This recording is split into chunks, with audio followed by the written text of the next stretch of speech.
días, damos un cordial saludo a nuestra audiencia de Uno para Todos, el programa del Defensor del Televidente aquí en el Canal 1. Soy Mario Morales y este es el espacio de todos ustedes, los televidentes de este canal. Desde aquí pueden ayudarnos a hacer una mejor televisión, a construir un mejor canal y a interpelar a quienes hacen posible nuestra programación. Recuerden que nos pueden escribir a través de la página canal1.com.co o al correo defensor@canal1.com.co.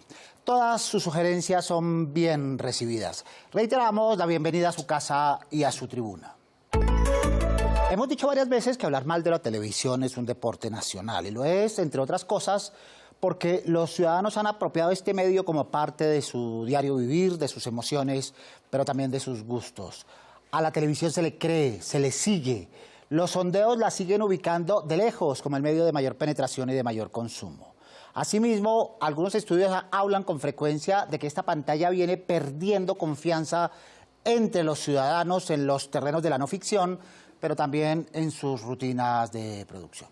Por eso hoy queremos preguntarnos de qué hablamos cuando hablamos de confianza en la televisión, en qué aspectos se fundamenta esa confianza, cuáles son los estándares para medir que los televidentes confían o no en los contenidos televisivos y cómo se gana y cómo se pierde la confianza en un medio tan poderoso como este. Para hablar de este tema hoy nos acompañan Marcela Osorio, editora digital del periódico El Espectador, en temas de política, paz y posconflicto. Marcela, buenos días. Buenos días, Mario. Gracias por esta invitación y gracias a todos los que nos ven y nos siguen en este momento. Y gracias por aceptarla. También está con nosotros José Fernando Parada, comisionado de la sesión de la Comisión de Contenidos Audiovisuales de la Comisión de Regulaciones de Comunicaciones de Colombia. Comisionado, buenos días. Mario, muy buenos días a ti y a todos los televidentes. Muchas gracias por aceptar nuestra invitación. Juliana González también está con nosotros. Ella es escritora, periodista y docente de periodismo. Juliana, bienvenida. Hola, muy buenos días para todos. Un gusto estar aquí para discutir de este tema tan interesante. Muchas gracias por aceptar nuestra invitación. Y estará con nosotros también Maritza Ceballos, analista de medios de la Universidad de la Sabana. Para comenzar, escuchemos qué dicen nuestros televidentes con respecto al tema que tanto les inquieta esta mañana. No hay confianza porque finalmente las preguntas que se hacen desde los medios no son claras, no ayudan realmente a la comunidad y finalmente no están aportando como al bien del país. No confío en los medios de comunicación, ya que son muy amarillistas y ocultan mucha información. Porque la televisión le hace ver a uno lo que a ellos les conviene, no lo que al pueblo le conviene. Depende de los canales también. Sí, siento que los canales tradicionales que estamos viendo ahorita en Colombia presentan desinformación, tienen una idea concreta de lo que nos quieren vender y lo que nos quieren mostrar. ¿Y por qué sí confías? Sí confío porque hay periodistas, hay investigadores, hay gente que sí quiere hacer bien las cosas en este país, hay gente que quiere mostrar la otra cara de lo que es Colombia. La verdad no mucho, creo que los medios están muy manipulados, pues no sé por quién, pero las noticias están muy manipuladas. Hay medios que son más confiables. En cuanto a programación que se presenta, novelas y otros tipos de programas, pues no enriquece mucho a la juventud ni a la cultura. No confío porque hay muchos noticieros amarillistas, entonces no hay que confiar mucho ni en las redes sociales, o sea, yo no confío en total. Más bien en los periódicos sí confío. Hay un recorrido espontáneo de lo que dicen los televidentes, pero son cosas que escuchamos todos los años. Esto no es nuevo, esta perspectiva frente a la televisión. Obedece a lógicas, tienen razón, tienen argumentación y está validada, o son imaginarios o frases que nos acostumbramos a decir porque creemos que es así. ¿Tú qué piensas, Marcela? Yo creo, Mario, que definitivamente sí hay una forma en la que los ciudadanos se están viendo representados en los medios de comunicación y sienten que hay vacíos en esa representación, que quizás lo que los medios muestran de esa realidad que es tan cercana para la gente no es necesariamente completamente expuesta o abiertamente expuesta en todos los ángulos en los medios de comunicación. Entonces creo que al final el cambio que ha habido en la forma en la que se informan las personas, en la forma en la que acceden a las noticias, también tiene que ver con eso, cómo la gente le llega información por tantos lados, cómo se está viendo representada en los medios y de pronto sí hay un vacío, como una ausencia, algo que falta en lo que están viendo en las pantallas, en lo que están viendo en los medios de comunicación, en lo que leen los periódicos, que no los está representando del todo. Comisionado, usted ha escuchado seguramente estas frases muchos años, pero eso no significa que por repetidas no sean ciertas. ¿Tienen razón los televidentes? Yo creo, Mario, que para no ser reduccionistas con el tema hay que entender, primero, que no es un tema local, que es un tema global, o sea, la desconfianza. Segundo, que es un tema de desconfianza general a las instituciones, o sea, hay una desconfianza a todo lo que aparezca como institucionalidad, y uno lo ve en las votaciones. Por ejemplo, en Colombia y en otros países el abstencionismo tan alto pues es una forma de manifestarse en contra de no creer en una institución política que gobierna, y dentro de eso pues entra el periodismo, dentro de eso entra las instituciones periodísticas, que para ellos representan un statu quo, para ellos representan una forma de decir las cosas, y esa desconfianza entonces se suma en todos esos ámbitos. Por supuesto que existe, por supuesto que aumenta, también alimentada por un tema de sesgo, ¿no? Nosotros como seres humanos tenemos algo que se llama el sesgo de conocimiento y queremos escuchar lo que queremos escuchar, y entonces cuando es contrario a lo que nosotros pensamos, inmediatamente el cerebro nos da una idea de que es equivocada. Y hoy es tan fácil ver un medio de comunicación que te dice algo que no quieres oír y correr a otro que te dice lo que tú sí crees y consideras que esa es la información adecuada. Entonces es una suma de todas estas cosas, pero indudablemente es un sentimiento general. Ese sesgo de confirmación que hace, según los estudiosos, que haya una sustancia que se llama la dopamina, que hace que nos sintamos felices porque nos están diciendo justo lo que nosotros pensamos, nos sentimos entonces representados. Le preguntamos a Juliana González, ¿de qué hablamos cuando hablamos de confianza o desconfianza en los medios de comunicación? Y si estás de acuerdo con lo que expresaron nuestros televidentes.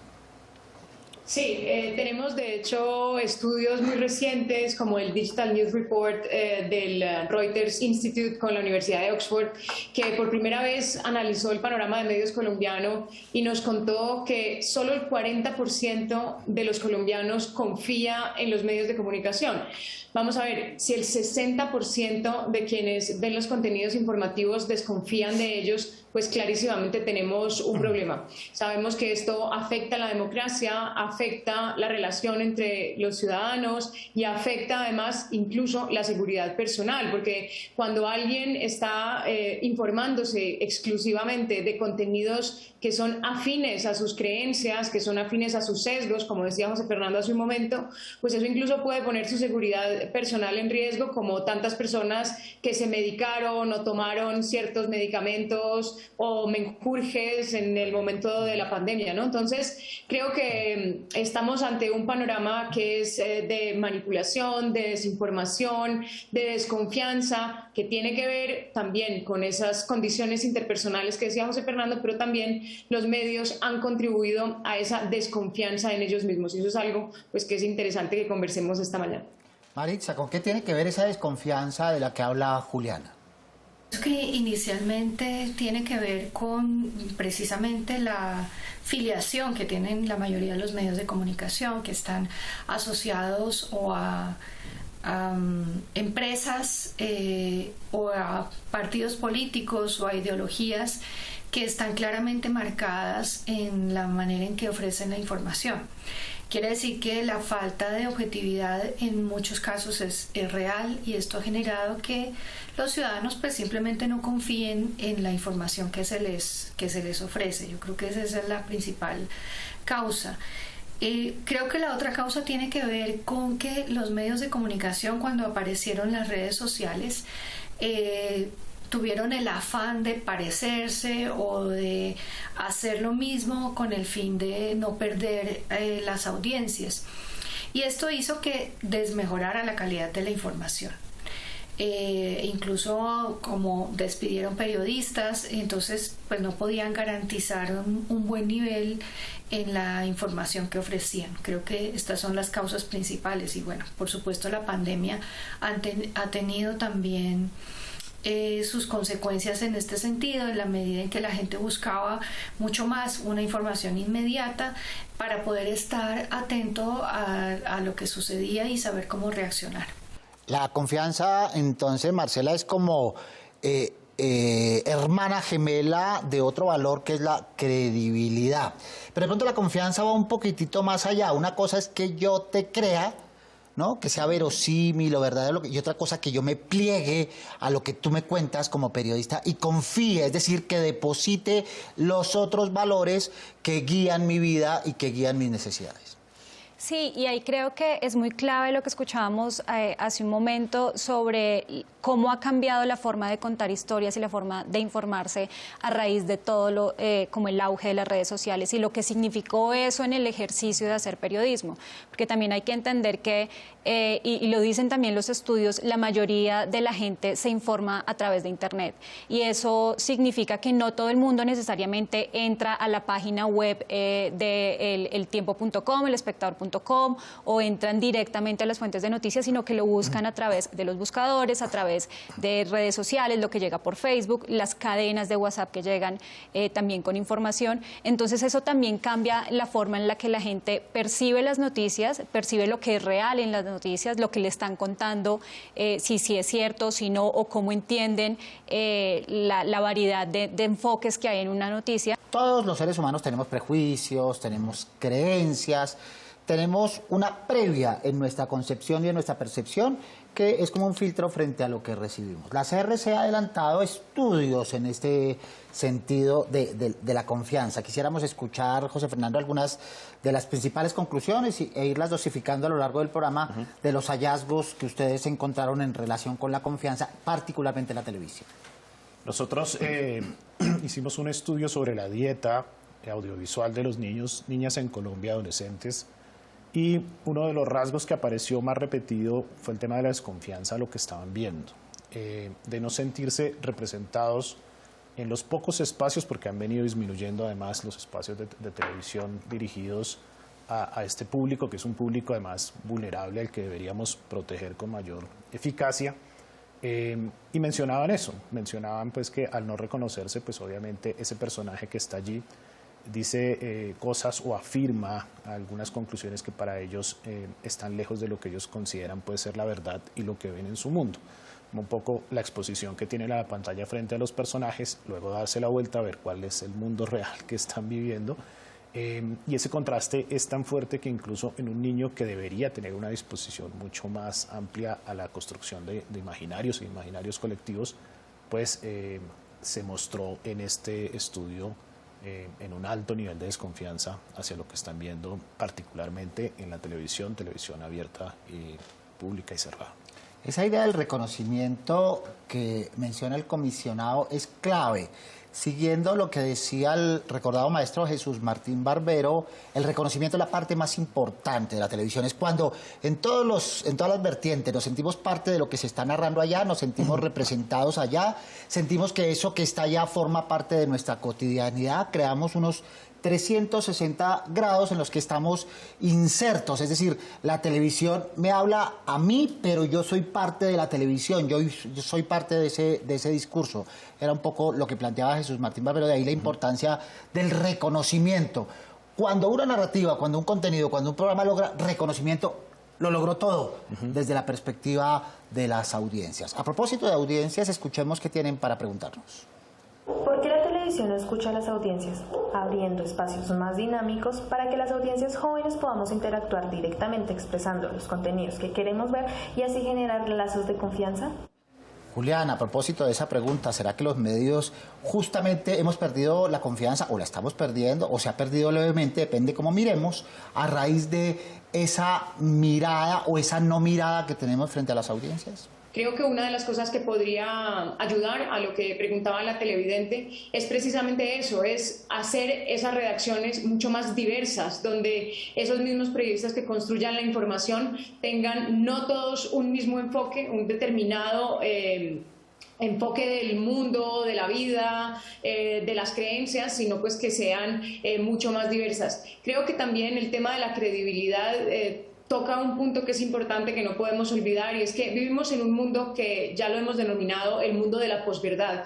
No es un mundo en el que la verdad, digamos, no exista, sino que para las audiencias también ha dejado de ser relevante. Y sabemos, por lo que comentaba Marcela y lo que comentaba José Fernando, la gente tiende a buscar información que la represente, pero eso es muy peligroso en términos informativos, en la medida en que creamos lo que se llaman los clústeres de información, donde yo solamente veo lo que a mí me interesa o lo que el algoritmo piensa que a mí me interesa o lo que yo creo o en mi manera determinada de ver el mundo. Por lo tanto, pues ahí dejo por fuera un montón de elementos informativos que son muy importantes. Entonces creo que ese mundo de la posverdad es algo que tenemos que empezar a contribuir a solucionar también desde los medios de comunicación para no favorecer esos contenidos que ratifican las creencias de la gente, sino creando piezas informativas que realmente partan de hechos más que de opiniones o de creencias. Muy bien, burbujas también la llamamos también cámaras de eco. Son o los programas de opinión, o los noticieros, o las redes sociales, donde yo me siento representado, donde yo siento que lo que me dicen es lo que yo pienso, o lo que yo creo más que lo que pienso, y entonces actúo de manera instintiva. Eso genera conexión, Marcela. Entonces, esa conexión entonces vemos que es de dos vías. Una emocional, instintiva, ciega, que hace que yo quiera compartir, y otra conexión que tiene que ver con otro tipo de narrativas, ¿verdad? En lo que tiene que ver con las estéticas, en lo que tiene que ver con lo racional, en lo que tiene que ver con la información, cuando esa información me sirve para tomar decisiones. ¿Cómo ves tú que está la televisión, particularmente la televisión nacional, en esas dos perspectivas? Yo creo que, digamos, el Digital News Report del que hacían referencia hace un momento daba un panorama que me parece interesante ver, y es que los medios de televisión locales, regionales, tienen como una alta aceptación y tienen un mayor índice de credibilidad y de favorabilidad, precisamente porque muestran o tienen una mayor facilidad de hacer una representación más cercana de esas comunidades que son más locales.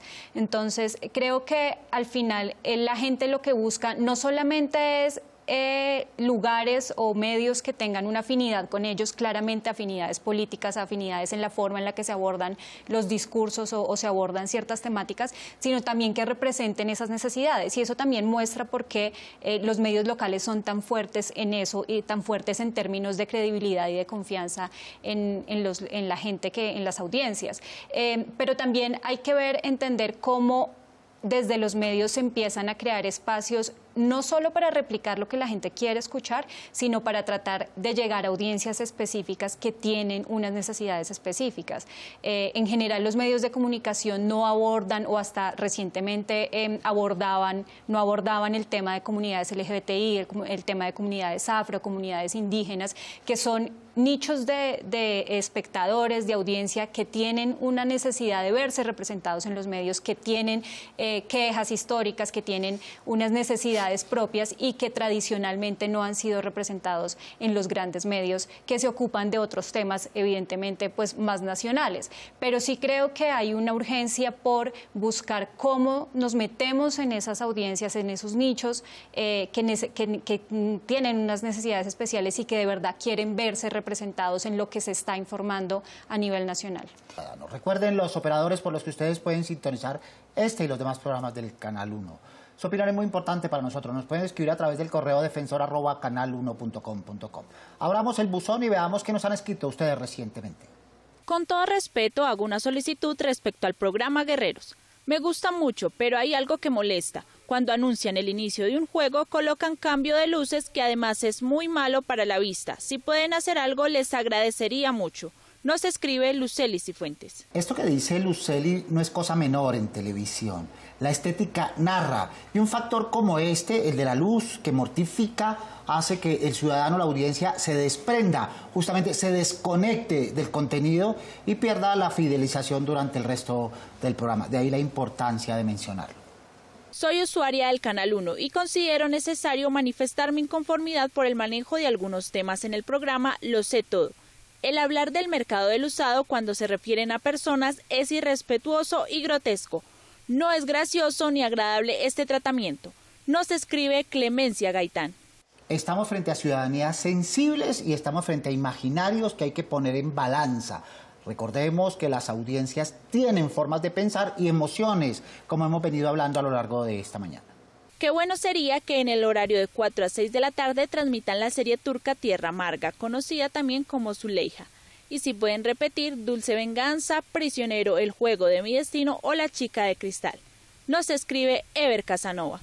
Muy bien, siempre abrimos esta posibilidad de que los ciudadanos propongan lo que quieran ver. Hoy los ciudadanos están tan informados de lo que se ve en las pantallas mundiales que es importante que opinen y propongan para la gestión de nuestra programación.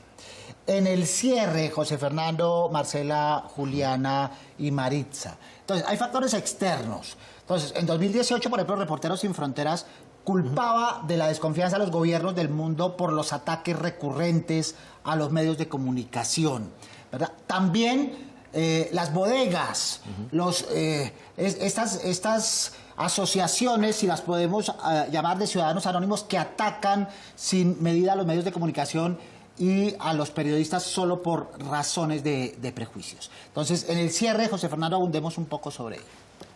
Sí, mira, Mario, nosotros desde el inicio de la pandemia fuimos muy conscientes de este fenómeno que tuvo en su momento el nombre de infodemia y esa avalancha de información que recibe hoy la persona desde una cantidad de fuentes que le hace incluso muchas veces difícil verificarlo aunque lo quisiera hacer. Entonces, generamos unas cartillas para acompañar a las personas que estaban viendo nuestra televisión abierta, pero también consumiendo este tipo de pantallas, para hacer ese ejercicio de verificación, para hacer ese esfuerzo de tratar de ver cómo la información que les está llegando es una información de una fuente verídica, que hoy no es tan complejo. O sea, de pronto antes era mucho más difícil saberlo. Hoy en día existen las herramientas en el mismo Internet para uno saber si la imagen que está viendo es una imagen real, si la noticia es una noticia actual, si están combinando algún tipo de información, como está pasando ahorita en la desinformación que nos está llegando en temas de guerra y que hemos visto tanto en videos que están siendo montados a partir de lo que fueron noticias reales. Entonces, ese trabajo es un trabajo que se tiene que hacer permanentemente, es un trabajo de buscar cómo el ciudadano, el consumidor, empieza a encontrar caminos para que esto pase. Y particularmente en la televisión abierta tiene que ver con lo que decía Juliana ahorita. Nosotros tenemos un imaginario equivocado y es que juzgamos desde la posición económica y centralista que todo el mundo hoy en día tiene el acceso a los medios virtuales y que, por ejemplo, que las plataformas OTT pues tienen un alto nivel de penetración porque seguramente uno ve los amigos cercanos que tienen 2 y 3 aplicaciones de consumo. Pero esto no es cierto para el 80-85% de los colombianos. Para ellos, la televisión abierta sigue siendo su medio de contacto con el mundo, su vía de aprendizaje. Muy bien, en el cierre, brevemente, Marcela, la estigmatización de la prensa y de los medios, a veces lamentablemente por parte de instituciones. Generalmente los medios de comunicación se relacionan o se identifican como a poderes políticos o a extremos políticos. Entonces, ese señalamiento por parte de las instituciones también es muy peligroso porque también le pone una mordaza a los medios a la hora de poder hablar o debatir sobre determinados temas. Pero sí creo que hay como una urgencia de entender que más allá de que los medios hagan parte de un poder o no, de un conglomerado económico, o que tengan una afiliación o una identidad política un poco más establecida, la labor desde este lado del periodismo sí o sí tiene que ser mucho más objetiva, tratar de entregar esa información que la gente está buscando, que la gente ve por todo lado, y pues obviamente estamos frente a una lupa muy grande, a un ojo muy crítico de una audiencia que ha cambiado, que ahora es aún más crítica de lo que era hace unos años y que entiende cuando le están entregando información que no es correcta o cuando le están ocultando información. Juliana, nos queda muy poco tiempo, pero tú ya avanzaste sobre qué hacer. ¿Quisieras abundar un poco al respecto para concluir? Primero, hacer un llamado a los poderosos de no seguir contribuyendo a esa polarización. Desde los medios de comunicación, pues también, favorecer las diferentes visiones del mundo, sin que eso signifique caer en un falso equilibrio informativo, que creo que es uno de los principales errores que comete la prensa hoy en día, y es darle la misma voz a la verdad que a la mentira. se enseña mucho equivocadamente en las facultades eso de la objetividad y eso de, el equilibrio, pero no podemos darle la misma voz ni el mismo peso al que desinforma, miente, sin estar basado en ningún tipo de hechos, ni de estudios, ni de información, a quien lleva años, estudiando y tiene toda la información y todos los datos que lo sustentan. Ejemplo, no podemos darle el mismo peso al que desmiente la crisis climática que al que sabe con todos los datos pues que la crisis climática es ahí, como un ejemplo entre tantos otros. Entonces creo que esa es una de las cosas importantes, promover iniciativas que empoderen al ciudadano, que contrarresten la desinformación, contratar expertos en las redacciones. No podemos seguir siendo periodistas generalistas, necesitamos expertos, lo vimos en el tiempo de la pandemia, de la importancia de los expertos. Es muy problemático el periodismo generalista en la medida en que no puede informar sino superficialmente sobre economía, sobre salud, sobre coyunturas como la guerra. Es importante eso. Muy bien, ¿y qué tienen para decir las audiencias con respecto a propuestas? Mi recomendación para los medios es que hagan información y que hagan materiales más útiles para la vida diaria, para la vida cotidiana y obviamente para la vida profesional, para la vida pública. Todos estos materiales son muchísimo mejores que cualquier tipo de contenido banal. Tener más seguridad en la televisión es uno también apropiarse de ella. Los padres, más que todo, enseñarles a los hijos cómo es la televisión y enseñarles los canales más apropiados para que ellos puedan ver.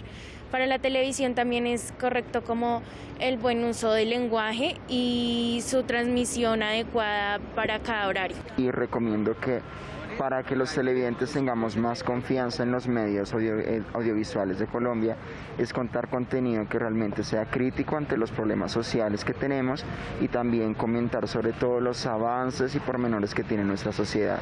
No contar una verdad a medias, sino también proyectar la realidad del país. Eso creo que nos va a dar más confianza sobre lo que estamos proyectando a través de estos medios digitales. Maritza, tu aporte, tu propuesta. Primero es que los medios deberían mantenerse en los principios del periodismo que los rigen, ¿no? La objetividad, consultar diversas fuentes, plantear distintas perspectivas de un mismo hecho.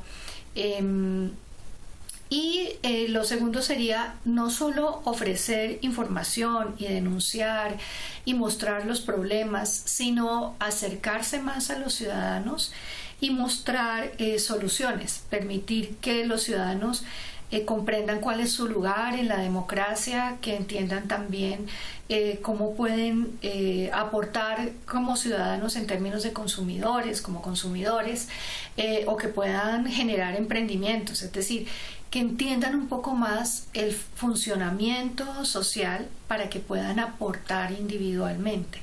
Creo que esta cercanía lograría disminuir la falta de credibilidad de los medios. Muy bien, muchas gracias a Maritza Ceballos, docente investigadora. Muchas gracias también a Marcela Osorio, editora digital del Espectador en temas de política, paz y posconflicto. Gracias, Mario, y buenísimo este espacio, muy necesario también. Muchas gracias por acompañarnos.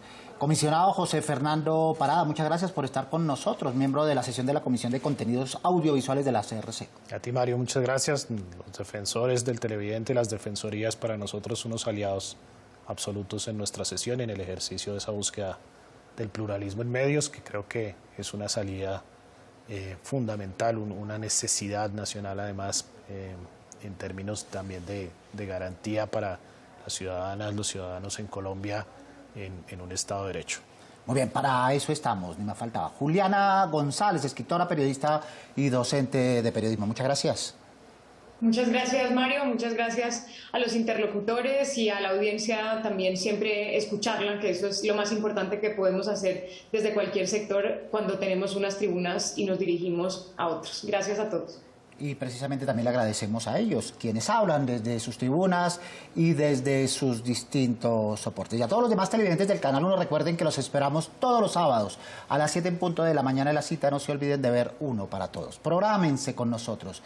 Mientras pueden escribirnos desde la página canal1.com.co, del correo defensor@canal1.com.co. Aquí escucharemos dudas, quejas, inquietudes o propuestas sobre nuestra programación, porque con ustedes somos Uno para Todos. Soy Mario Morales, defensor del televidente del Canal 1. Nos vemos el próximo sábado, Dios mediante. Feliz fin de semana.